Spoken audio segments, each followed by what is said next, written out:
So Blue Eyed Trouble says, in SEO, what was the hardest for you to wrap your head around or learn?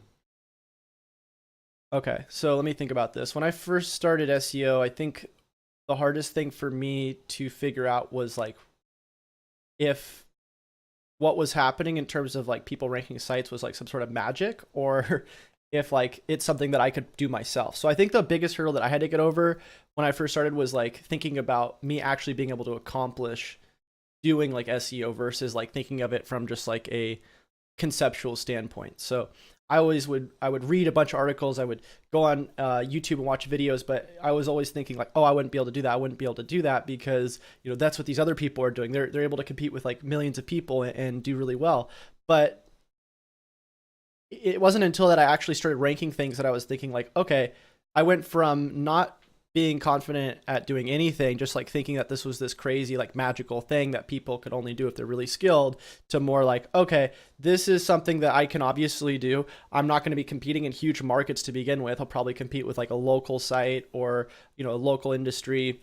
And then maybe move into some national terms that are more longer tail, but I can do this. So again, I think the hardest thing for me to learn originally was just being confident enough to go out and do SEO for myself and then also for clients, right? Because I wanted to be sure that I could rank my own websites before I started recommending changes to other people.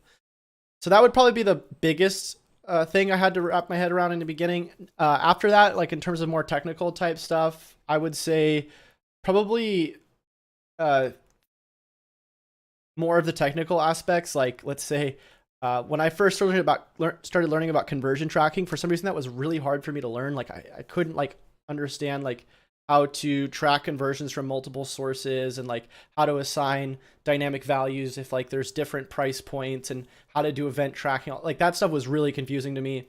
Also, some of the technical lingo like was kind of confusing at the beginning, like learning about what like all the different status codes were and like canonical tags and redirects and all that kind of stuff, and like how to properly use that.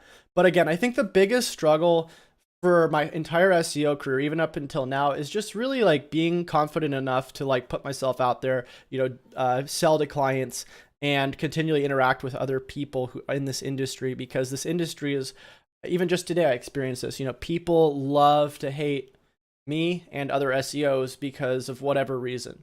But especially me, I honestly think that I'm probably one of the more hated people in the SEO community just because I put myself out there more than the SEO community in terms of video. I think a lot of people stay away from YouTube or video marketing in terms of SEO because of how brutal the industry is on people who put themselves out there, because everybody is either an expert or they're not an expert at all. And either situation, you're pretty much screwed, because if you're not an expert, people are just going to like talk down to you. But if you are an expert, people are just going to tell you that what you're saying doesn't make sense and that you're not good enough. So a very, very tough industry to be in. So I think, yeah, again, the biggest thing really is just a confidence thing. I think the sooner you can kind of put yourself out there and create a brand around SEO and not really worry about what people are saying, and have a confidence in the fact that, what you're doing is the right way to do marketing, then I think you'll do pretty well.